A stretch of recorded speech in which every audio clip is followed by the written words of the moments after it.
Hey everyone, welcome to another episode of the Hardware Podcast. My name is Jackson Danner alongside my good friend Omar Borja. And today we have a very special guest, his second time coming on the show, if you will, Duane from the Yard-HBCU Sports, or at the Yard-HBCU on Twitter. Duane, thanks so much for coming on. This is obviously our HBCU Legacy Bowl preview, as we're all looking forward to watching it this upcoming Saturday on the NFL Network.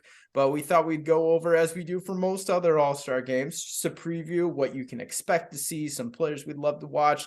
Anytime we could get Duane's input, it's a privilege, and we all learn a lot. So, Duane, thanks so much for coming on. No, guys, thanks for having me. Absolutely. Omar, what are we looking at in this brief history of the HBCU Legacy Bowl? Right, first year was only last year, but what can we learn from previous years, and what can we look forward to? Yeah, so this game is, of course, in the second rendition, Yeoman Stadium. Pretty good crowd last year. But HBCU All-Star games are nothing new, as I'm pulling up a piece I did a year ago, which I should have done before for the podcast. We just got so caught up, but it's nothing new. We've had a series of All-Star games.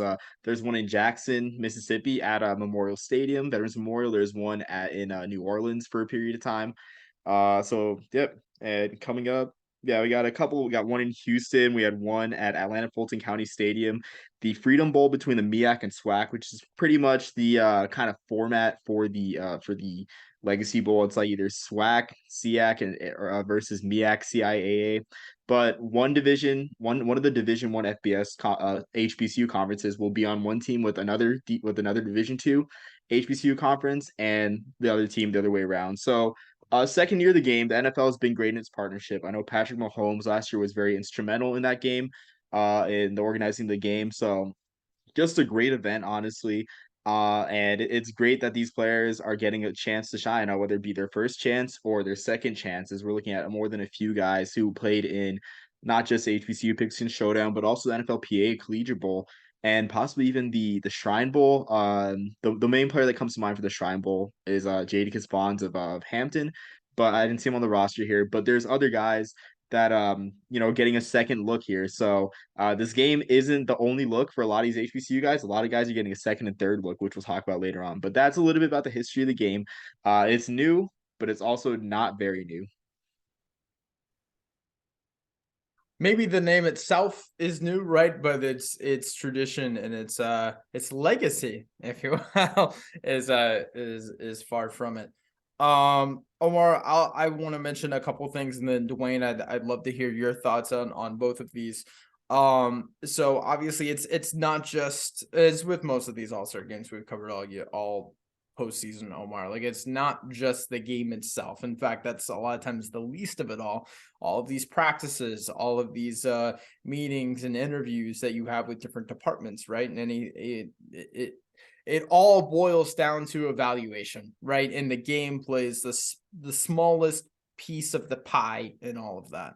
Now, I think that it's very unique. The HBCU Legacy Bowl is very unique in that it has its own separately attached NFL Combine, or I shouldn't say, it's almost like a separate event, right? Like, I think the vast majority, if not all of these guys, are like playing in the actual game, but it's really cool that, hey, these scouts are coming Monday anyway to start watching these practices throughout the week, right? We see it at the Senior Bowl, we see it at the Shrine Bowl, where you're there to see the practices and have the interaction, how they take instruction. But now for the HBCU Legacy Bowl, we have a whole combine that we can watch and get all these NFL verified measurables, right? It's not like we're doing these at a pro day or doing these, with an outside firm almost, right? Like you see at some of the smaller all-star games where they'll bring in their own like physical performance companies to do these. Like, no, these are scouts and like interns from NFL teams where, the NFL trusts its own data, right? So you can bring these guys in and have these own 40 times and have these scouts take these measurables. And it's awesome because only a couple of these guys are going to the big combine in Indianapolis, right? So it makes me happy to see, like, hey, a lot of these small schools of the unknowns of the measurables, we have that now for all these guys, and that makes me happy. So, Duane, I want to know your thoughts though. Yeah, that's the biggest thing, right? Going back to if you've watched over the past few years, how the amount of players from non-power five conferences and also FCS and Division two programs that have not been drafted, or the guys that have been drafted over say like the past 5 years, that number has just been slowly dwindling over the past few years. And the biggest thing that people keep talking about um, is exposure or the relationships that these players have with these scouts and in some instances front office guys. So the more opportunities they have to be in front of these guys, to talk to these decision makers on these NFL teams, the likelihood they end up getting, if not drafted, at least picked up as undrafted free agents or brought in as scout team players. Wait, do you have any idea what the exact interview process like looks like? Because I know it's very different in Indianapolis as it is at CGS, as it is at the Shrine Bowl, as it is the Senior Bowl. I have no idea. This is completely just kind of off the top of my head. But have you heard anything or have any idea how that goes kind of during the week? I haven't heard anything of how it goes during this process. The only thing that I am familiar with um, is the now defunct HBCU Spirit of America Bowl that used to take place on Martin Luther King weekend. There was also another FCS bowl game that took place that following Monday as well under the same organizers. What they would normally do is, and I'm guessing it might be something similar. I would love to speak to a scout or a front office guy in the league now to see exactly what the process is now, especially, or even someone from the HBCU Legacy Bowl to see what that process is now, to see exactly how it goes down in terms of the interview process. But from my understanding, from the game that I was just referring to, very similar to the Senior Bowl, where early in the week they most definitely have a combine where these scouts they interview the players and of course get their measurables as well. And then during the week, during practice, the scouts also have an opportunity to speak with them as well that way too. But I would love to have a more precise understanding of what that interview process looks like, especially at the HBCU Legacy Bowl. I'm just curious if it's in the middle of the week or if it's the Monday, right? Like the beginning, because I think it would be better to one, not just have to have an icebreaker, but to also like have something that you can refer back to from practice or whatever, or from tape sessions. Like I would love if anyone's listening to this that like is going to the game or aware of how that process works, please reach out to any of the three of us because I think we're all curious. So Yeah, I'm equally as intrigued as well because that's one of the things that has kind of haunted me over the past few years is trying to get an understanding of what this process is exactly and why is it that these guys from the FCS and the D2 level they're not getting the looks or the consideration from the decision makers within the league as the way that they used to in previous years. Even as recent as maybe 4 or 5 years ago. It seems as though that those numbers just continuously drop off year after year. so if you know that or what a catch is, let us know. I think I know a couple of people in the NFL that want to know that answer as well. Kelly Clarkson, you didn't add her to that list if you watch that Ball Honors. I did hear about that, but yes, she's most definitely within a fan base that clearly wants to know what the catch is. Oh Me, man. All right. Yeah, you went there. of course I do. I enjoy poking that fan base as much as I do being a fan of a rival team. Yeah. Hey, you have to. You have to. Well, Omar, I don't know about you. We've already talked about Kelly Clarkson somehow. We haven't even gotten to any of the players going into the game. So Omar, I don't know about you guys. I've got 3 guys on offense, 3 guys on defense, 1 guy on special teams that I'm looking forward to watching. So I don't know if ours perfectly lines up with with how many guys to talk about, but Omar, I'll let you start off with your first player to watch for this week. Yeah, so before I start with my player to watch particularly, I have like 2 guys in each position group, which I mean kind of can gloss over together. So I mentioned before the HBCU Picks and Showdown happened same day as the Celebration Bowl, unfortunately, due to scheduling with the Picks and Showdown. But there's a lot of guys that really impressed in that game that are playing in this game. Ali Shockley out of Hampton, defensive back, had 5 tackles. Brooks Parker looked really great on the edge, pass rushing for Delaware State. Had a sack and a forced fumble. Arguably the biggest story of the game, the MVP, Tyler King out of Edward Waters, the MVP. Transferred from Marshall. Just a great story. Jackson always says he can't catch, he can't play. He caught a touchdown pass out of the backfield. Was quick, had quick bursts out of the hole over I think 7 yards per carry. I think he had 5 carries for 39 yards in that game. Excuse me. The quarterbacks, Larry Harrington and Jakari Grant. Harrington out of Langston and Grant out of Virginia Union. Both look very good. Harrington had a good touch on his passes, really took the game into his own hands, 253 passing yards. And Jakari Grant showed great escapability out of the pocket, 44 rushing yards. I'm excited to see what he does with even more wide receiver talent in this game. And another game without a certain running back that made ripples across the Division II and national stage. Take away that attention off him. And of course, Alfonso Graham. I'm sure Jackson's going to talk about him more with the Morgan State hat. Big Alfonso Graham guy. Because of roster shortages, Graham got more action at wide receiver and returning kicks, had a 56-yard kick return, caught a few passes out of the slot. So I'm excited to see him used there and his versatility shown. Onto my guys. I'll just get him in bunches since we got all 3 of us on here. So the 2 guys, first off, I'm gonna lead off. Remember Skylar Perry in the spring of 2021, setting the world on fire for Arkansas Pine Bluff. Jackson, was that one of your guys? You're smirking a bit. Is that? It's not, but man, hearing that name again brings back memories, man. It does for me too. Spring FCS season. So yeah, and he was electric in that season too.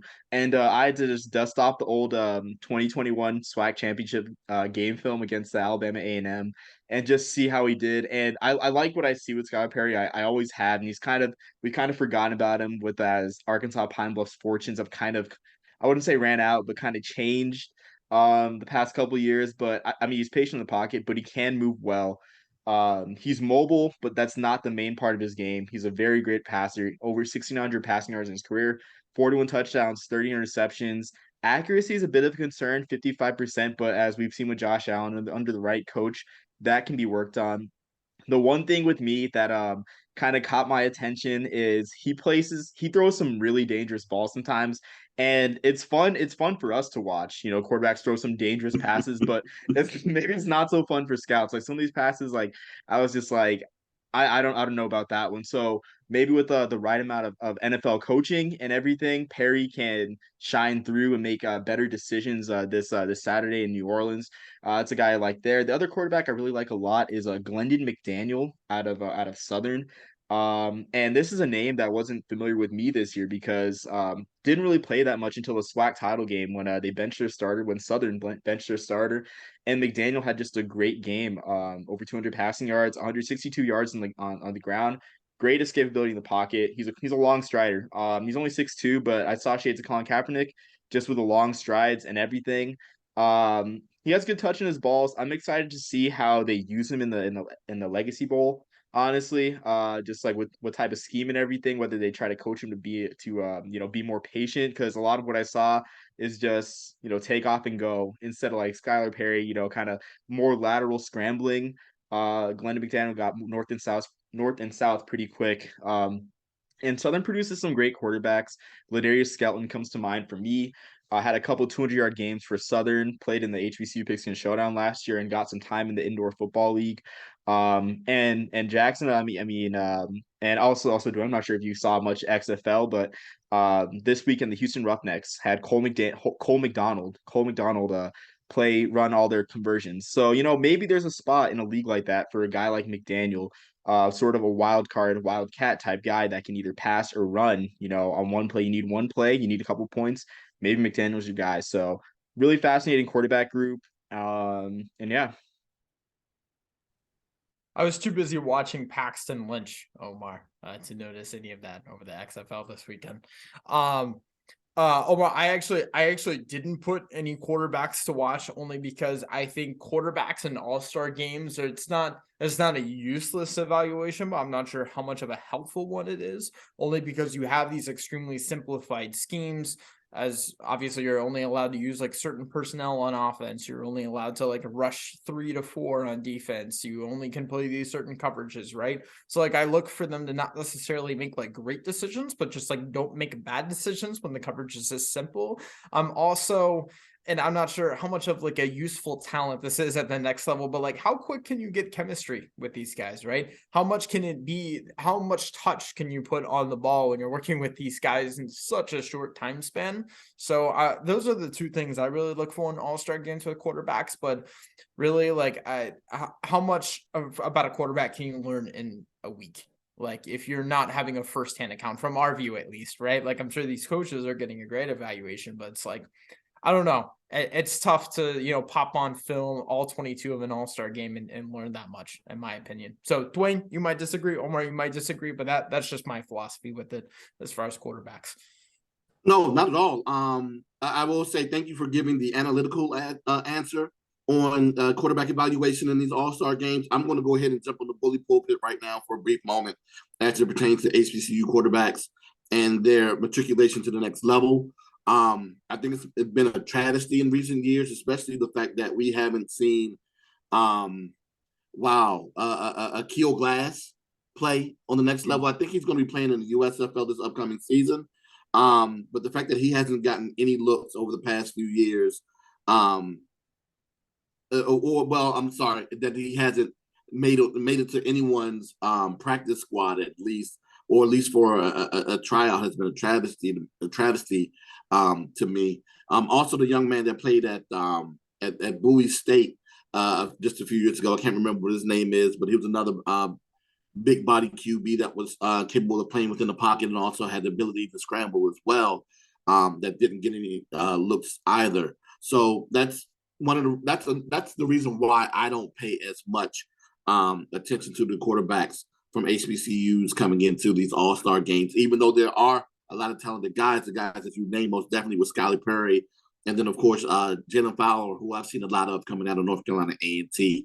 But one of the things that was kind of unfortunate with Fowler as well, he likes taking chances too. And again, like you said, it can be fun, but when you're rooting for that team or if you're coaching that team, that's something you really don't want to see. It's a risk taker that doesn't necessarily succeed with those risks on a regular basis. But yeah, it's highly unfortunate. I'm hoping that these guys get an opportunity to at least play respectable, because they're not going to get a lot of playing time either, because everyone's going to want to get some time too. So hopefully they take the time that they're given and are able to use get a lot of it as much as possible. No, absolutely. That's a great point you make, Duane, with all of that, is that these guys are not always getting the opportunities at the next level that they maybe deserve. And I look at Akil Glass in particular, and a lot of these kids coming out of HBCUs where it's like, okay, backup quarterbacks are like there to like just not lose the game or like maybe win 50% of them, right? And like a lot of that, when you do win, a lot of it comes from like improvisation, right? Or improv, I should say, rather, where it's like, how well can you improvise as a backup quarterback, right? Because that's something that's tough to prepare for, and you're not going to have the chemistry that you necessarily will have with the starters at the next level if you are a backup. So it's like, that's, I guess, if there's like one thing I'm looking at is how well can you improvise, and even guys that are proven to be able to do that well, it sucks that they don't get that chance that they necessarily deserve with all that. So a lot of it, like, I'm just looking at like an oversimplistic view, like how it can't get worse with a lot of these guys you have on your roster, right? Like, I feel the exact same way. And the guy that I was thinking of from Bowie State, his name is Amir Hall.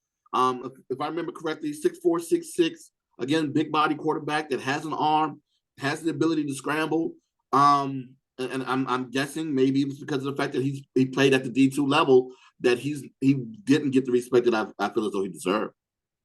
It's an unknown compared to, you probably know what your third or fourth string quarterback that's on the practice squad looks like, right? It's probably known. It's probably not a great one. And two, like it's cheaper. Like, just look at the money. It's cheaper to have a young guy. So like, why Yeah. wouldn't you want to take a chance where it can get worse? I'm well aware, but like it can't get that much worse, right? And it's not like these guys haven't shown that they can play, and then it's save a little money for the cap space, Yeah. So that's the way I look at it. So I'll go non-quarterback as I previously stated. My first guy to watch at the HBCU Legacy Bowl. I'm gonna go. And I have to rep Alfonso Graham. Omar, you gave it away. 5'8", 190, so definitely on the smaller end for a running back. Very briefly entered the transfer portal before changing his mind, declaring for the draft. I think that lasted all but an evening. But just something that it was undecided at least for a little bit, right? What makes Alfonso special is just his vision and acceleration. At 5'8", he's not going to run anyone over, but he makes up what he lacks in size and elusiveness. This isn't a knock on him. I will say that when you watch him, he almost doesn't seem patient, but it's because he reacts so quickly to what he sees, and he's so decisive that he is patient. He just doesn't look like Le'Veon Bell, where it's going to stop and then figure out what direction he goes in, right? Like he can analyze so well, and you can tell he watches a lot of tape when you watch him. And it's really interesting. He can play inside and outside the tackles, and that's one thing that I really respect, that he's not exclusive to one, right? Despite being small, he does run angry, and he has the acceleration that when he does run wide, he has the acceleration to beat secondary players on wide runs. Omar, you've already said my catchphrase: if you can't catch, you can't play as a running back. I would love to see not necessarily improvement in the passing game, but I want to see more quantity in the passing game, more consistency, right? 14 receptions for 85 yards and a touchdown this past year. The ones that I see, they're awesome. And I also love that they're almost always past the line of scrimmage, right? It's not these little swing routes or something like that. They're easy. It's not like a developed route tree by any means. We only have like 14 receptions, so a small sample size. But what we do see, it's past the line of scrimmage, and it's the footwork is good enough that like for a running back, he can run a solid slant, right? So on special teams, he did have 3 kick returns for 73 yards.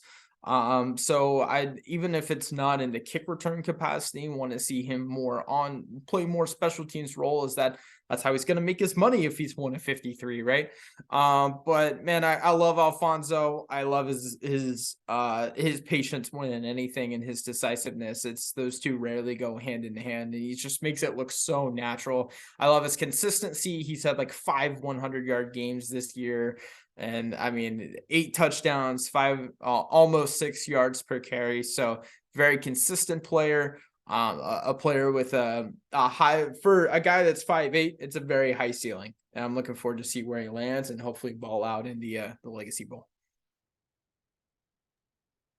Yeah, I mean, I agree. And you mentioned with Graham and pass catching. I mean, I think he was helped a lot out of necessity by the HBCU Pigskin Showdown, because, like I said, he ran the slot because the receivers or the rosters were pretty short-handed, That's and he true. returned a That's couple true. I kicks. forgot about that. So I hope they use him in that way, and I know you're gonna like this, Duane, in a JD McKissick type way, out of the backfield and in the slot, at least in the Legacy Bowl and in the pros too. Um, and I mean, I just like this group of backs too. I mean, we saw there's a couple of known commodities. You have Darian Hagens out of Virginia Union, and then you have I'm forgetting reading the name of the back from Fort Valley State that also played in the NFLPA Collegiate Bowl. I gotta hit the roster again. But he had a few carries. I think he had 16 yards and 4 carries. Hagens only had 2 carries for no yards. So it was, tough going there. So I'm hoping he gets more of a share, but just a great group of backs. There's a lot of guys that will make great plays in open field. Like a lot of guys that are just like, will make the difference on special teams and in the flat. And a couple of guys that I liked, I guess, transition to my 2 running backs that I liked, Torian Taylor of Tuskegee, who I've talked about before, as one of our Pigskin Showdown players of the week from Tuskegee. And I think it's Keyshawn Bird. I don't know if I'm pronouncing it right. Is it Keyshawn Bird, Duane? QUE. Okay. I believe it's Keyshawn as well. Yeah. Okay, I thought so too. So yeah, those 2 guys both had over 800 yards this year. Bird had 5.6 yards per carry, Taylor 6.4 yards per carry. These are guys that are just hard to bring down in the open field. Just hard to break down and make a tackle on. I mean, looking at Bird's tape, one of the most electric tapes I've seen this year. Honestly, he reminds me of Tariq Cohen. No, not just because he played in the MEAC for an HBCU, but just because he just, I mean, the human joystick, like that. This is like the Bethune-Cookman version, the human joystick. You can't catch, you can't play. Like Jackson says, like he has done plenty of catching in his career, 74 career receptions in 4 years. Also has over 900 career return yards and 2 touchdowns. Like this is a guy that will find playing time, and I'm not saying his ceiling's USFL, but I can see him taking a path like a Kevontae Turpin on my New Jersey Generals, North Division champions, the USFL. But a guy that you just give him the ball, as much as you can, whether it be on jet sweeps, whether it be as a counter to your power run game with the back like Darius Victor for the Generals. Either of these guys. So I'm excited to see both of them just kind of be used in space, used in the slot, used in many different ways. So Torian Taylor Tuskegee and Keyshawn Bird out of Bethune-Cookman. Hang the banner up, Omar. Where's the t-shirt and hat? USFL North Division champions, man. It's on back order. Hey, I say take him where you can get him. Doesn't matter. Hey, a parade is a parade in my eyes. That's the way I see it. But at the running back position, you guys touched on a lot of guys who I was focusing on in this upcoming game, like you said, with Graham out of Morgan State, with Higgins out of Virginia State as well. And sorry about that, Omar. That's my fault. It's Keyshawn Bird, Okay. out of Bethune-Cookman. Again, that's my mistake because I told you wrong. I remember him, especially with his time when they were playing in the MEAC. He most definitely had some wonderful games there. I still don't understand what Bethune-Cookman, what their adversity was within the SWAC. They can never seem to get it right, but he still had the ability to give you a couple of games here and there, and hopefully he's going to use this time well and then in Louisiana to go ahead and hopefully get the attention of a couple of scouts. Yeah. I mean, I agree too. I mean, Bethune-Cookman been in the news for like the wrong reasons, and I think it's been unfair because it's a lot of short-term memory, with Bethune-Cookman. I mean, you know this, Duane. I don't have to tell you this. I mean, but back in Alvin Wyatt days, like Bethune-Cookman, they were the team to beat. They're almost like HBCU Nebraska with that powerful option offense and everything. So I'm just glad. Hopefully, Keyshawn can take some attention off of that in that situation. But yeah, like I'm excited to see him play. Like I always like seeing these smaller backs like just be used as the NFL kind of evolves more and more to being a multi-running back league, to being honestly. You have one true running back and then a running back that you flex all over the place, like a Christian McCaffrey, like a JD McKissick. As the NFL shifts to that, I'm more excited to see these guys like these smaller backs play. So yeah, I know I sound like a broken record with that, but I guess Jackson, we can move to your second receiver and then Duane, if you have another offensive guy. Yeah, I'll go to my second pass catcher, a guy that I've talked about all year, Yard-HBCU, the wide receiver from Delaware State. I have a reel on my Instagram from October, just talking about him and talking a little bit about how he fit into the Delaware State offense, and it kind of didn't blow up, but got a lot of traction, at least HBCU circles, where like Delaware State, you think of run first, right? You think of like run first to set up the play action, and it's a guy that it's setting up play action for him in the aspect that I don't want to say it, he earns his separation. I don't know. It's a very unique, like almost relationship with the run game that he has as a wide receiver, right? He is seldomly used. He has the third most catches on the team, right? So he's an X receiver, but he's not always going to be that first look or the first target. What makes him special, though, there are three different things. Special teams, first of all, a few kick returns this year, averaging about 23 yards, including a long at 75 yards, right? And special teams is something you need at the next level. His ability to help in the run game is the second thing.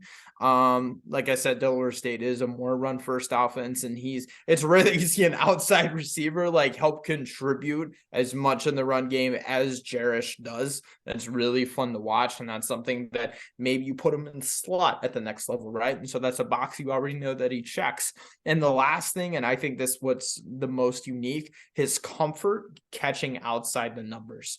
No one's ever accused Jarish of being slant boy, right? Like he's going to go deep. He's going to be outside the numbers. He's running big boy routes, and he feels at home when there's a corner that's using the leverage of the sideline against him, right? Or to where the point where he's like almost a double teamed, right? And he's comfortable in that.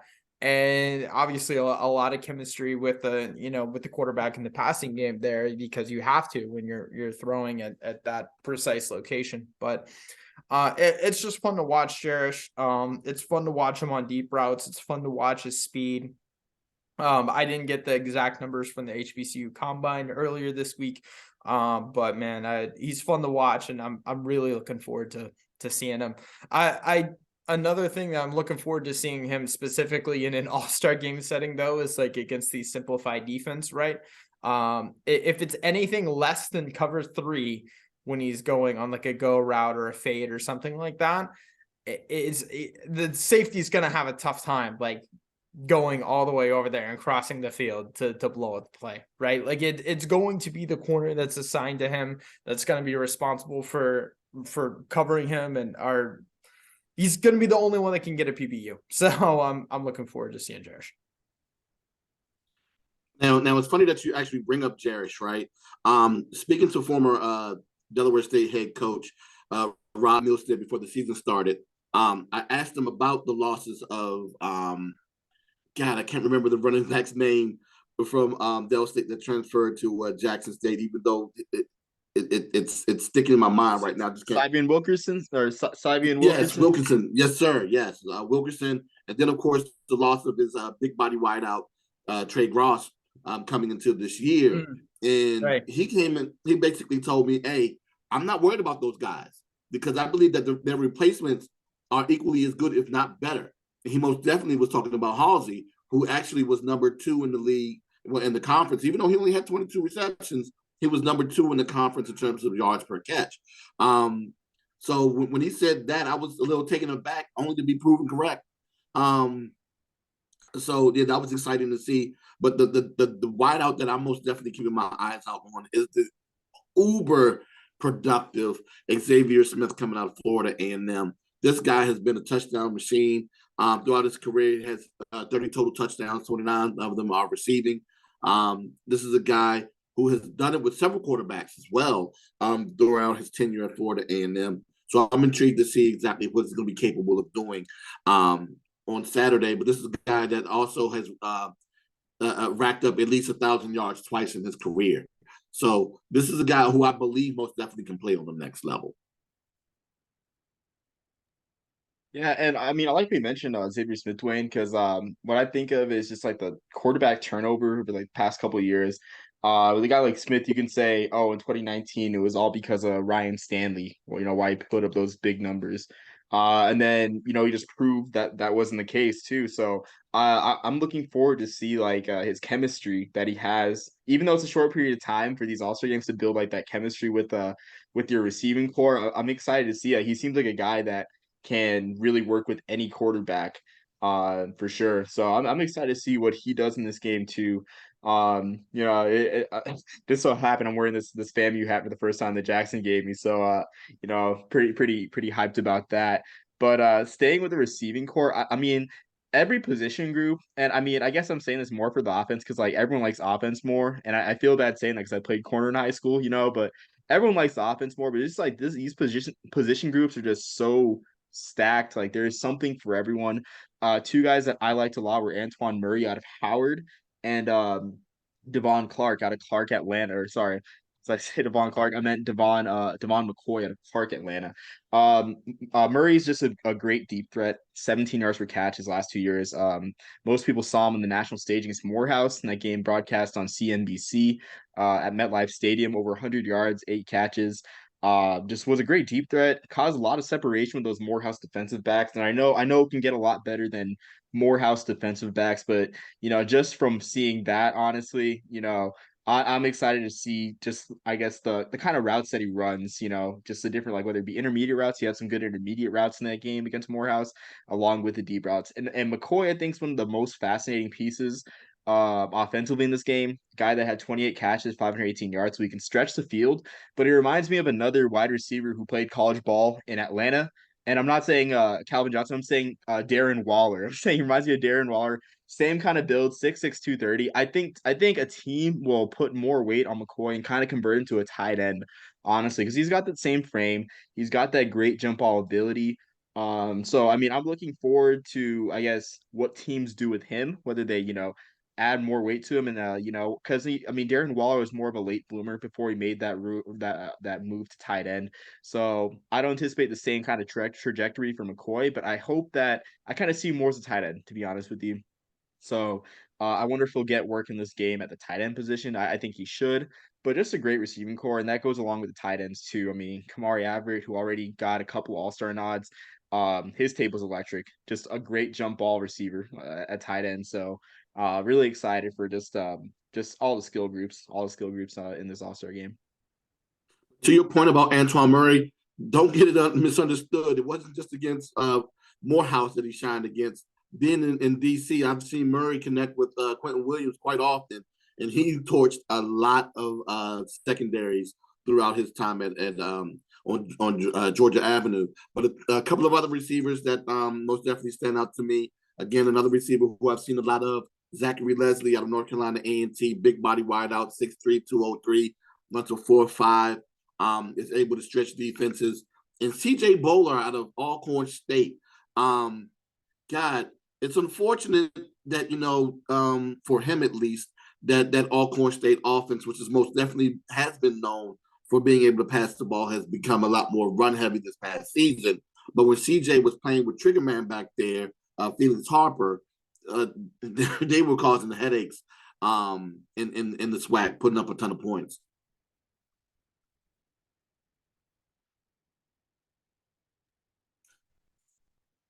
I think you're muted, Omar.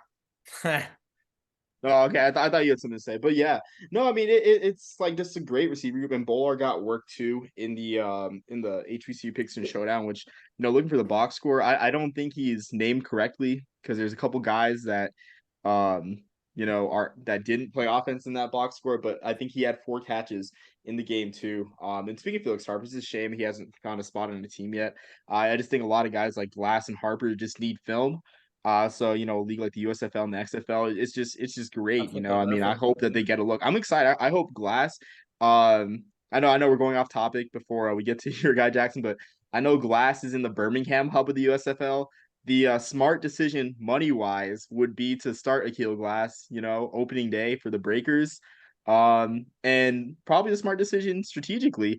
But I mean, I just hope he comes out with that starting job too, because the league's gonna miss out on sums of money by not starting Akil Glass in Birmingham, in that hub. But yeah, I'm just excited to see. I know it's a short week with all these receivers, just to build chemistry, but just getting that NFL coaching work and everything, in front of the scouts. I think I'm excited to see it. Absolutely.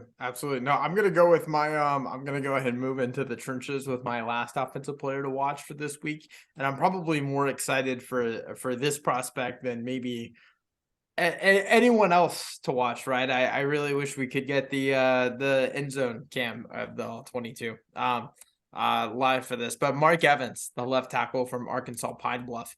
I think that the trenches translate to the NFL, I think, more than any other area of the field, right? Let's look at him in college though, real quick. All right. In his first 204 snaps in college, 3 quarterback hurries, 0 sacks, 0 quarterback hits.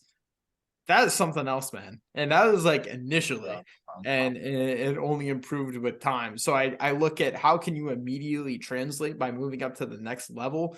First 200 snaps is a pretty good sample size, and he was elite during those.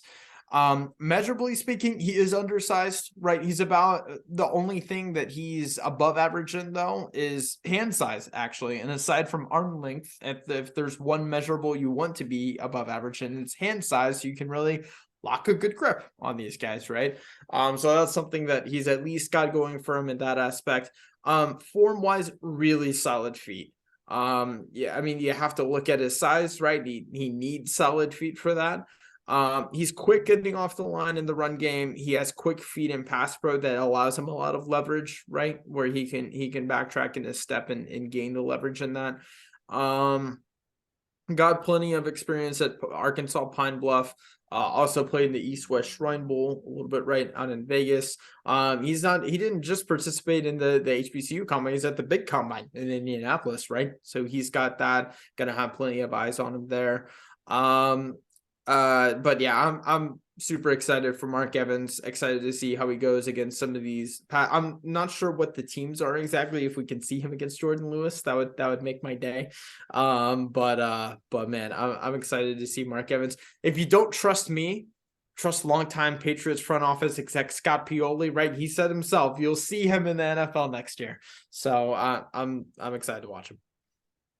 Yeah, to your point with the roster, the makeup is supposed to be MEAC, CIAA, and I believe A&T, Hampton, and potentially Langston players playing on one side versus the SWAC in the SEAC. And Okay. I'm trying to remember, I think Tennessee State is also in that grouping as well. But I know sometimes they'll end up having guys, if it's an imbalance at a position, switch from the side that they're supposed to be on to the other team, from Gaither to I can't remember who the other coach is that's being honored team-wise. But there is a plan in place for kind of how to organize these guys. Yeah. Okay. Yeah, all right. That's what the plan's supposed to be. But I know sometimes, well, I know last year most definitely there have been some guys who were supposed to be on one team that played for the other because of either someone didn't show up, injury, or they just didn't have enough guys evenly to for the disparity at that position. Omar's just pouting that it's not true north, south, east, west teams like it was in the good old days. Yeah. No, okay. Okay. Well, it's when it's called East West Shrine, it's got to be like that.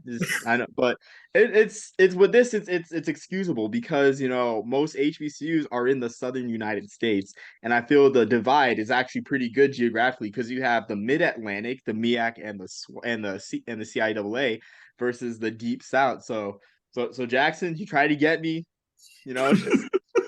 but you didn't. I wasn't going to say anything, but yes, Omar, that is absolutely correct.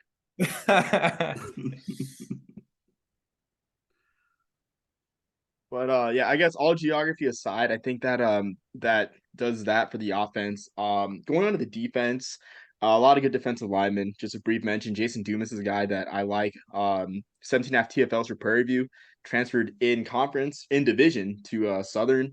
Put on 50 pounds of weight before the 2022 season. So it's a guy that can play. He was at 230 at Prairie View, went to 280 at Southern. He can play inside and the outside.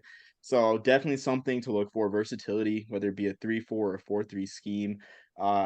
More so the linebackers, though. I'm gonna go a little bit more into the linebackers, both in the state of Virginia. You got Zion Johnson, Virginia State, 7.5 TFLs last year, 3 forced fumbles. 6 foot 210. Not much of a factor in pass coverage, but his speed will make him an asset on special teams. Always looking for difference makers that can cause turnovers.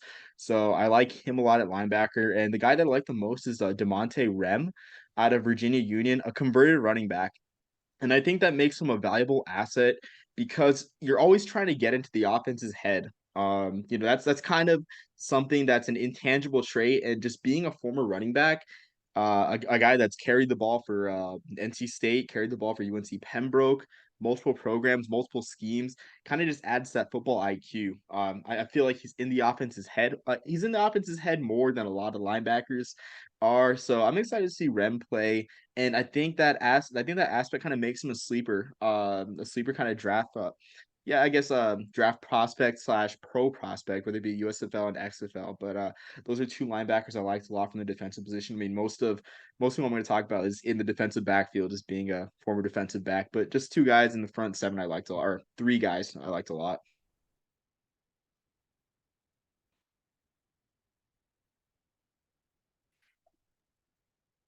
Oh, go ahead, Duane. My bad. Oh yeah, because I don't know if you want me to go first or not. But yeah, three guys most definitely that I'm looking for. Three guys I'm most definitely looking forward to watching on Saturday. First and foremost, I got to go back to my man Rob Milstead and his defense. The Delaware State defense was second best, actually first best within the conference. And then was most definitely led by Isaiah Williams, the defensive lineman, who's 6'2", 290, converted tight end. It was actually fourth in the MEAC in tackles for a loss, had 4.5 sacks for the year. First time, the first team all MEAC selection as well. And then got to go with Jordan Lewis, the 2021 Buck Buchanan Award winner, who had a huge spring that year, coming out of Southern, 6'3", 223. Looks like he's going to either be an outside linebacker or maybe even one of those hybrid safeties with his weight, unless he's capable of gaining a little bit more weight. Dynamic player. And then number 3, Keyshawn Moore. And this is more of an intrigue watch for me. D lineman out of Hampton. You know, if it doesn't work out for him in pro football, he actually has an NIL, which is referred to as next in line deal with the WWE. So I'm intrigued to see exactly how he develops. He's been a phenomenal player there at Hampton, playing in the Big South, and then this past season in the CAA. I'm intrigued to see exactly what type of athlete he is on the field, and then to see exactly what type of matriculation he makes if he chooses to go the football route or if he decides to go into the sports entertainment route. Interesting. I did not even know that was a thing, but that's fascinating. Even more fascinating, putting Jordan Lewis at safety. Is that really like a thing that we're doing now? I don't think that's a thing, but you know, with 6'3", 230 or 220, that weight kind of concerns me. If anything, it'll be more so outside linebacker than anything else. But I don't see him necessarily playing safety. I'm just guessing from my assessment, but God most definitely don't trust me. I would say more so listen to what the scouts say. But yeah, that height and weight. It concerns me, but how is his like speed for that? Because like we know get off is good, but get off does not equivalent to speed. So I mean I don't need to tell you that, Duane, but yeah, I mean that's where my concern would be. Also just lack of experience at that. Like there's a whole bunch of lists. If you can put him as, I don't know, maybe like a Jamal Adams type safety where like what he makes his money in pass rushing, and like I'm not expecting to see, you know, this upcoming August, I'm not expecting to see Jordan Lewis pick off any balls, but like, oh God, no, I wasn't looking at him if you can see at all. Yeah. No. Interesting. Okay. Yeah. That's just that's interesting. I haven't given Jordan Lewis like too much thought over this process, only because we covered him a lot over the Buck Buchanan Award. We, you know, as a college football award show, Omar and I covered that, you know, extensively in the spring, and like it never even occurred to me like switching positions from something you won that type of award with. So, but that's interesting. I'd love to see him an outside linebacker though. Like that's what fun. Yeah, man. I'll go with I have a couple corners. I'll do them next. I'll do my lone defensive lineman first. Jermaine McDaniel Jr., the edge from North Carolina, AT&T, 6'2", 240. Whoa. We're not going to let you do that in front of me, Jackson. It's North Carolina A&T. And what did I say? You said AT&T, yeah. Did I? Oh my gosh. Ooh. Okay. It's too late at night. North Carolina, did I really? Jeez. All right. Yeah, you did. North Carolina A&T. It's a bone of contention with Carolina A&T. Come on, man. Yes. Believe me, Duane, I know that. I don't know how long night. I need more coffee. There is no way in the world my fellow alums would have allowed me to let that go past without me correcting. Omar, can you cut this out? Omar, come on, man. I can try. It's going to be tough because I'm going to try. Okay. North Carolina A&T. 6'2", 240. One thing that caught my eye, this is not something that I was aware that PFF kept track of, is top 15 15 HBCU prospect according to PFF as far as just overall grade. I knew they did like the FBS, wasn't aware that they did that, which is awesome. He's actually an App State transfer, didn't play any at App State, but there was a lot of excitement in the Appalachians about his ability for pass rushing, right? What I always look at is that sack production and just production in general on the defensive line always translates. That's one of the things that you can always count on, right? Let's look at his freshman year. I go back to 40 tackles and 12 TFLs, right? So just right off the bat, instant impact, right, at A&T. In 2022, most recently, missed the first 4 games, and he still ended the year with 19 tackles and 12 and a half TFLs. Which is awesome. North Carolina A&T actually ranked 7th nationally in sacks, which is something that I think didn't go talked about enough. But man, he has the ideal size. He has the football IQ, doesn't work at AT&T. I mean, he checks all the boxes that you have. So that you would like to have for edge rusher. So I'm excited to see what he can do here. Yeah, I most definitely want to keep an eye out on McDaniel as well. I didn't want to toot my own horn of my alma mater and any products from my institution, but I'm glad that you did because, of course, McDaniel has most definitely been a wrecking ball at the defensive end spot.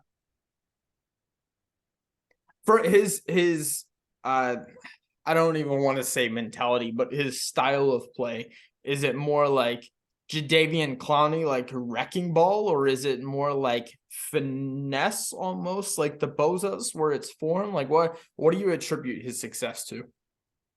Wow. You know what? I don't even know if I have an answer for that. I'm gonna guess and say it's somewhere in between, where he can be finesse and he also can run over guys as well. Hey, you've seen a lot of him, a lot more of him than me, so I'm gonna defer to you on that and say that it's somewhere in between. But yeah, no, that'd be interesting. I'd also love to see him with like I'm also interested to see like the coaching he gets this week, right? I don't know what the staff looks like as far as like the defensive line coach and all of that, but anytime that you can be around NFL coaches, it's going to be an upgrade from any college out there. So it's I'm excited to see kind of what he can get as far as like it's not talked about enough, like how defensive lineman is such a form-based position. And there's not an example better than that than like Aaron Donald. Like you go back and look at stuff like that and like the Bosa brothers and even Chase Young, right? Like you look at all these guys that are like made their money off of their really just their form and their like level of precision. And that's not something that you see almost any, like if you've got like the physical talent and you've got the form down with everything, then like you're going to the first round, right? Because you rely on one or the other in college and you need both to be successful in the NFL. So I'm excited to see him maybe get a little bit of both here. Yeah, Javon Hargraves is most definitely one of those guys from the HBCUs that stands out in my mind as a guy that has both. It's a little unfortunate for me to have to see him at South Carolina State every year. Thought I was done with him when he went to Pittsburgh, only for him to sign with the Philadelphia Eagles as a free agent, meaning that my pro team had to see him twice, and that was still too much for me. So you just can't get rid of him. Just can't seem to get rid of him. Hopefully he leaves the NFC East this year as a free agent, but most definitely he was a guy at South Carolina State playing on Buddy Pugh that had some huge games against some huge programs, not just on the FCS level, but he played well against the Clemson as well. Yeah, for sure. I mean, yeah, it's funny you mention Hargraves. You know, it just seems like South Carolina State is a NFL factory on defense. Durant, forgetting about Shaq Leonard. How can I forget about Shaq Leonard and of course Hargraves? But yeah, like definitely a factory too. And when you said about you weren't going to toot the horn of any A&T players, Duane, I was kind of disappointed because I left all of them to you for that that reason, because I figured that you were the subject matter expert. So if you find this podcast void of a lot of A&T players, just blame Duane. No, I'm just kidding. So blame me, put it on me, because people say I talk way too much North Carolina A&T, and it's if almost I don't watch anyone else, which is most definitely a farce. So occasionally I try to show people that I know more than just what's going on outside of East Greensboro. Fair enough. I totally respect it, but yeah, maybe I should have communicated that before. You know, I'm gonna leave the A&T guys to you, but yeah, but going on to another North Carolina school for my defensive backfield, my two guys, just gonna mention them together. Got Jalil Scroggins out of Shaw. The Shaw Bears, 7.5 tackles for loss at corner, one forced fumble. It's always great to see a corner that's involved in run support. I feel like it's kind of something that's lost in the evaluation process. As I mean, this league becomes more of a passing league and everything, but you need quarterbacks that are able to make the tackle on bubble screens and everything. So definitely like Jalil Scroggins a lot with just his instincts to and nose for the football, but like behind the backfield. The defensive back I like the most though, I like Kai Gray out of Lincoln. And Lincoln's sort of on a steady sort of trend upward. A couple of years ago, I think well actually last year, 2021, they had a horrible season, only 60 points on offense, one win. Got a couple wins in CIAA play. This program's building. Kai Gray is like the second defensive back in recent memory for Lincoln to make an All-Star game. Ivan Myrtilis was in the 2020 Hula Bowl at the time, a great achievement for the program. But Gray, I really feel like a team is going to get Gray and just be satisfied with what they got with the man they got, and they're gonna walk away with a sleeper because Gray had two 15+ tackle games for Lincoln this year. 7 pass breakups, 4 forced fumbles, just an overall difference maker on defense. Great size, 6'1", 215 at safety. And I'm just excited to see him just go against Division I talent as well. I know they had the game against Delaware State. Had a solid game there, but just getting even more looks against the best that the MEAC and not the MEAC, that the SWAC has to offer and the SEAC has to offer. Especially out of the SEAC, I mean, he'll be chasing after guys like Emmanuel Wilson out of Fort Valley State at 1,000-yard year. So I'm excited to see what he does too. And you know, I think like you said, Xavier Wilson be coming across the middle too. So we'll have to see how that one-on-one matchup fares there for Kai Grave Lincoln. But I'm just so excited to see him play. Just make some plays downhill and in center field.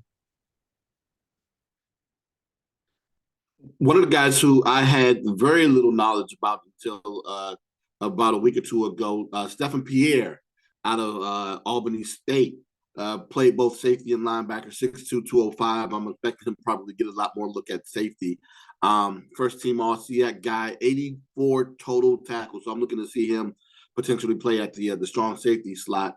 And then Keenan Isaac out of Alabama State, 6'3", 190, that had to deal with a lot of passing historically coming out of the SWAC, dealing with, of course, the likes of Shador Sanders, Akil Glass when he was in the conference, Skylar Perry, Felix Harper. The list goes on and on with the amount of talented passing QBs that came out of that conference that he most definitely had to deal with. And that Alabama State defense most definitely had took a step into the right direction with a new head coach, Eddie Robinson, this past year. So I'll be intrigued to see what he does coming up on Saturday as well.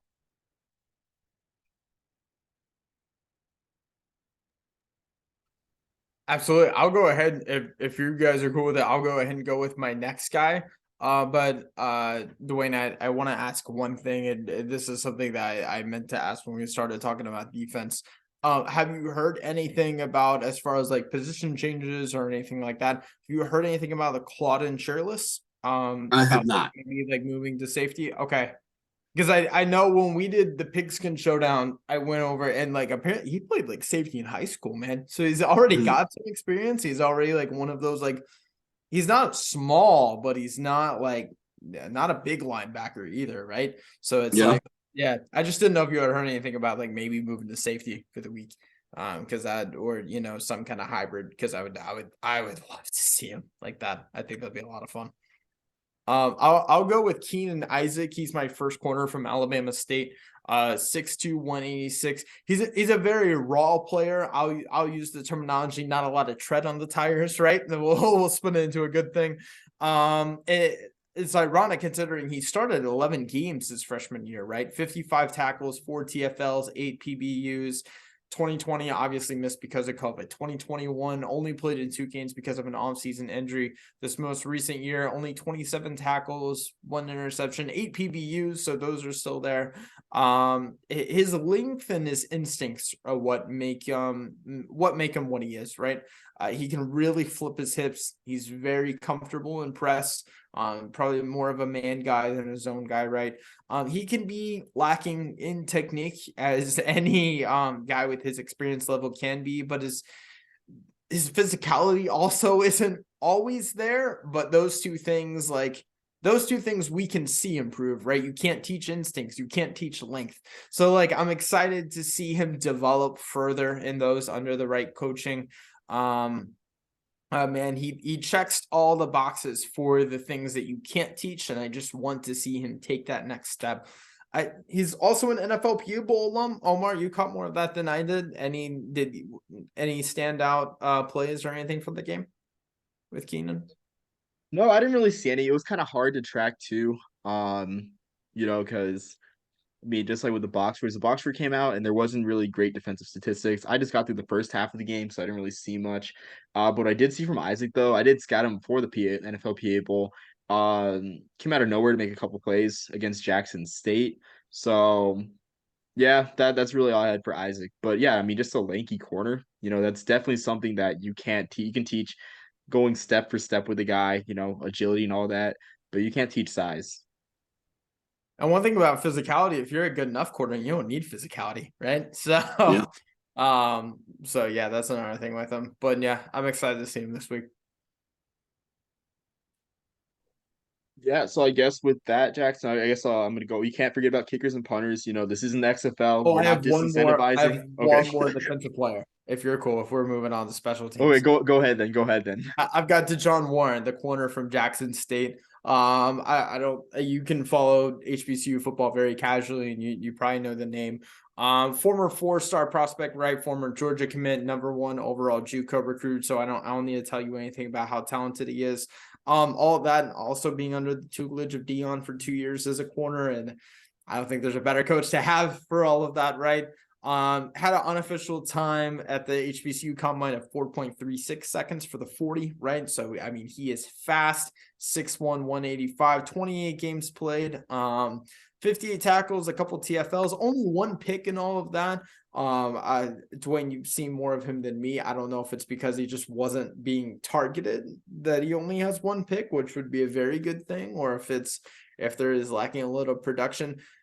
It seems like it's either like you really love him or you're not, like you think he's a risk. So I'm excited to see kind of where he lands. So to your point, it's interesting that you say that. I can't remember exactly what point it was last season, but it was rather deep into the season last year that Jackson State, even though they were capable of getting to the quarterback and they were capable of forcing fumbles, they just hadn't had an interception until like maybe week 8 of the year last year. So that was an issue of theirs last year. I know this year was a little bit different, but I don't know if it was because they probably didn't go to them as much.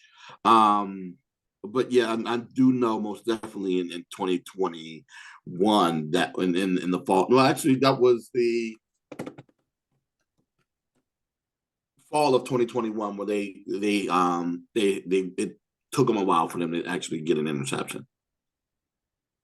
Had to remember because it was the spring season and the fall season 2021. Right. You do have to just remember that. Also, I should probably point out, like, in case you didn't know, the sun rose this morning and the Jackson State defensive back room is deep, right? So it's like, there were a lot of guys to rotate around. I remember I saw something on Twitter, and this was back from like September, that like he hardly played like at all in one of the games in September, and it was like Dion's answer for it in the press conference was like, well, yeah, like this room is so deep you can go from like first to third on the depth chart in like one practice, right? So that could be part of it as well. So Oh yeah, that defensive back and that wide receiver room for Jackson State in 2022 was extremely deep. It was just gross. Like, I mean, Yeah. it was just forget about it. You know, you better establish the run game because like otherwise you're just not gonna get anything on them. So no air Well, I raid. mean, unless you're North Carolina Central or South Carolina State. Very true. If you're playing in Mercedes-Benz Stadium, maybe you can try. Yeah, I mean, I That should have was known. I really, should have known a yeah, that was Miak my joke would last. be a. That's okay. Omar, if you want to go ahead. Well, you know, who would I be if I didn't have a MEAC joke? Yeah, I mean, yeah, I mean, I'm not going to go into conference alignment, and just talk about whether you being a CAA guy now, well, first being a Big South guy now. So I won't go into that because we don't talk about that. We don't talk about realignment here on this podcast. It's this different type of podcast. But just going on to the specialists because unlike the XFL, we incentivize kicking in the HBCU Legacy Bowl. And all jokes aside, I do think the XFL punt rules need some work because a punter shouldn't be penalized for kicking a 70-yard punt. Just my opinion. Happened yesterday in the Vipers game where it was like late in the fourth quarter, about like 5 minutes left. Michael Carrizoza of the Vipers punted from his own 30, and the return man just let it bounce into the end zone, and the ball got placed on 35. Obviously, there's a problem there where punters are being, so different topic for a different time. But going on to the specialists, Jose Romo Martinez, all these guys are very versatile. Romo Martinez punted. He's listed as a kicker, so definitely get some kicking duties. Get the kicking duties, probably the punting duties as well, because there's only 3 specialists on the whole roster between both teams. But a lot of leg. Had a 51-yard field goal for Florida A&M. Made 34 or 46 field goals in his career. A pretty good rate, about 74%. There, great leg kicking on kickoffs, 45 touchbacks for Florida A&M too. And we have a Fayetteville State Mustang pair for kicker and punter for the MEAC and CIAA team, where you have this is Elton Andrew. 29 of 48 field goal attempts. Also punted a little bit, but not as much as his counterpart, Jacob Young. Kicked a lot as well. Got a big leg this year, 20 touchbacks on 55 kickoffs. So I'm excited to see him kick off and show off that leg as well. And then Jacob Young, I think, is my favorite specialist just because I think he's I think it's the biggest weapon, honestly. And you look at the basic stats like punt average in his career, 38.2-yard punt average. Even though he improved his punt average up 10 yards from 2021 to 2022. Went from a 31.9 to a 41.4 average. But what's best is I think directionally, he's a good directional kicker, either directional and a good kicker with hang time when it matters, whether where you're between the last 60 yards of field and the field position battle starts to sort of I guess show up more, start to matter more. In his career, he's got an inside 20 to touchback ratio of 59-9. I definitely think that should be a new statistic. I'm surprised they haven't come up with that because I think that's probably one of the best judges of punters there is. How good are you at pinning the opponent inside the 10 and 5 without getting in the end zone? So 59 to 9, inside 20 to touchback ratio. Of course, only 9 touchbacks. On 164 punts. So at least a third of his punts went for over 50 yards. So excited to see the specialists go. As always, like you get to see the leg talent because there's not much of a rush in these all-star games for safety purposes. But yeah, I know a lot of people won't be looking at these guys, but I for sure will be looking at the specialists. Now it's interesting that you bring up Romo Martinez because there was some concern in Tallahassee. Well, I'm sorry, there wasn't any concern in Tallahassee, but some members of the media was a little concerned about the special teams for Florida A&M once Christopher Duell left, and Romo Martinez is going to be his replacement, only for to show us that he was equally as good, if not potentially better. I'll let people who focus more on special teams have that argument. But yeah, Romo Martinez most definitely was an integral part of that FAMU program this past year. Absolutely no. I'll go with my lone special team player. I'm not focusing on the kicking aspect as much, Omar. I'm talking about this long snapping aspect of special teams. All right, I'm gonna go with Arian Hartman, the long snapper from Jackson State. I mean, he's been doing this since high school, so very experienced, right? Even before Jackson State, he was first team All SWAC as a long snapper.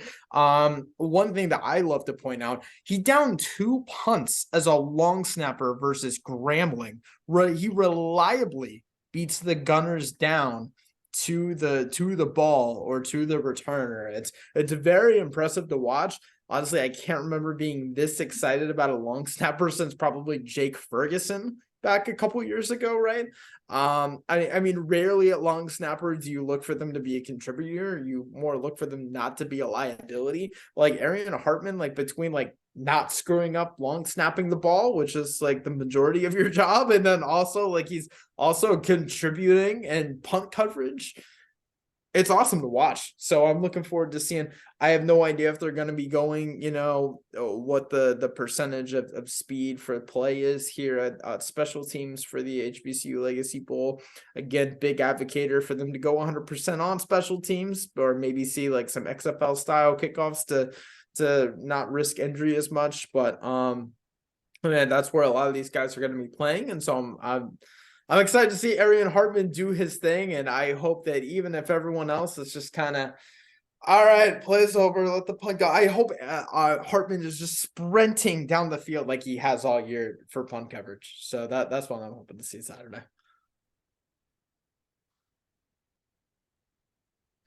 All right, and with all that long snapper excitement, specialist assignment between us, Duane, you have anything final to add before we sign off?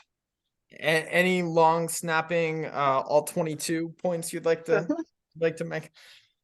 Yeah, I'm about to go review a ton of long snapping all 22 footage immediately after the show. I want to go ahead and get as entrenched as possible for the upcoming 2023 season. Actually, no, I just hope that everyone has a good time watching this game. Being a huge advocate of this type of game being in existence, I'm glad that it's here. God, like you guys said, watching the likes of, I don't know if you guys were even familiar with the HBCU Bowl that took place in the Georgia Dome back in like 2009, 2010. And then, of course, the HBCU Spirit of America Bowl that took place. Watching one that has the backing of the HBCU Football Hall of Fame and the NFL Network is most definitely a needed change, and I'm hoping that it continues to stay in existence because these guys need to be in front of these decision makers as much as possible. Because I would love to see more and more of these guys not only just try out for rosters, but make rosters and be contributing factors to teams like we just saw just this past weekend in Brian Cook of Howard before he transferred to Cincinnati. And God, I want to get into that conversation on why that was the case. And then, of course, Joshua Williams that played and started at corner from Fayetteville State. And then, of course, Javon Hargrave playing for the Philadelphia Eagles. So, yeah, the fact that HBCU talent isn't good enough to make it to the league is most definitely a farce. Yeah, no, I definitely agree. I mean, just there's so much great talent, and even too, Joshua Williams getting a lot of good playing time this year for the Super Bowl champion Chiefs. So, yeah, definitely a misnomer, a misconception that HBCU talent, the HBCUs don't have talent, that or don't have enough talent, and that they can't be seen. And I'm just glad that this game is here. The Legacy Bowl is here with great backing to slowly but surely, tear down that misconception. So I'm excited for sure too. And I know like a lot of guys in this type of all-star game are late round guys to undraftees, but just being a spring football savant, Jackson, I'm excited to see these guys on these rosters and everything too. I mean, there's more than a few HBCU guys that were great contributors in the USFL last year. So I mean, if anything, if you're a football year round guy, like watch this game for that reason. And I'd also like to point out to your credit about Omar about a lot of these guys being UDFAs. I think there's like almost a stereotype around not getting drafted in the NFL, but you have to remember this isn't the NBA, this isn't the MLB where we have like 57 rounds of this thing, right? Like there's only 7 rounds. This is like the shortest professional sport draft that we have among the major leagues, at least in comparison to roster size. So like the majority of your draft class is going to be UDFAs. Like get over it. It's not the end of the world if you're not drafted. It's one more thing as if you didn't have a chip on your shoulder. It's one more to add to it. Doesn't mean you can't make the roster. So it's not as opposed to if you're a baseball player and you're a UDFA. I'm sorry, brother. Probably not gonna make it, but you can make an impact in the NFL and be a UDFA. There's not, for us, draftniks, you can. I mean, you're refreshing Twitter. It's not televised, but you just refresh Twitter, keep track of the draft class. It's not over come 6 p.m. Saturday. So not at all. And to your point, yes. If based upon some of the conversations I've had with guys that have actually made it to the league, some of them as undrafted free agents, they will actually tell you that if they weren't drafted in by the 4th round, they would almost prefer to be an undrafted free agent because in that instance, you have more control about where you go, and you have a better chance of, if you're savvy enough to know better, go to a place where you feel as though that you have an ability to compete better for a roster spot. I mean, Tony Romo did that, right? The Broncos offered him a lot more money than Dallas initially, and he went to where he could compete. And I mean, that turned out okay, I think. So yeah. So yeah, you can choose. That's a good point though, about like almost preferring to be a UDFA. If you can take the emotions out of it, you almost prefer to be a UDFA, so you can choose where you go. So yeah, true. I mean, it's cool to hear your school name, especially if you're a small school guy. It's cool to have your school shouted out during the draft. Have that moment of elation. But as it pertains to having more rights as a player and where you go and where you're able to compete and have a better chance of competing for a roster spot,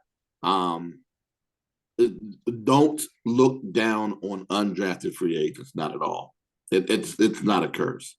More money and being on the Red Zone channel as opposed to hour 17 of the NFL draft is probably a lot more appealing than just your name being shouted out, your school name being shouted out once during the draft, right? Like you gotta look there. So, but it's so hard to do, and understandably for a lot of these guys. Yeah, absolutely. And so with that, the draft marches on. And of course, but I mean, there's also, as we record that tomorrow, the USFL college draft for the first time is happening too. So that draft also marches on. So maybe we'll see some fallout before this. Some of these guys getting picked for that. I don't know. But until then, everyone, peace, love, and soul.